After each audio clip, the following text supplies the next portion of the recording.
যখন লাশটা দিয়া দেয়, মৃত ব্যক্তিটা বলেন নিমক হারামের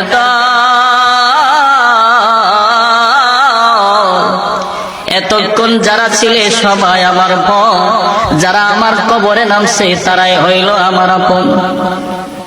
এইভাবে যখন লাশটারে কুলে লইয়া আমার আপনার আত্মীয় স্বজন থেকে 2 অথবা 3 জন মানুষ কবরে নাইমাই বিসমিল্লাহি ওয়া আলা মিল্লাতি রাসূলিল্লাহ বলে যখন কবরে শোয়া দেয়, খাটিয়া দিতে দিতে যখন কবরটা একটু ছোট হয়ে যায়, এমনি তখন দেখবেন একজন মানুষ 2 পারে লাফ দিয়া উপরে উঠা যায়।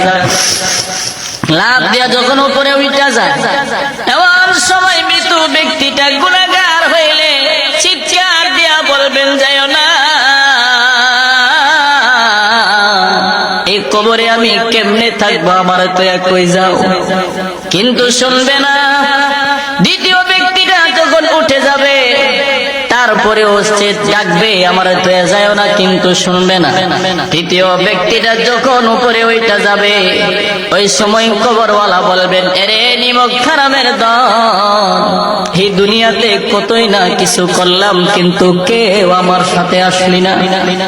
আমারে আপনারে কবর দিয়া সবাই যখন নিদয়া নিষ্ঠুরের মতো একা একা ফালাইয়া চলিয়া যায়, নবী বলেন যেই ব্যক্তি তাবারাকাল্লাযী বিয়াদিহিল মুলক, যারা এই মুলক নামক সূরাটার আমল করে, আল্লাহর নবী বলেন ওই লোকটার আত্মীয় স্বজন কেউ না গেলেও ওই সূরাটা পাখির সুরত ধইরা সেই কবরের ভিতরে ঢুইকা যায়।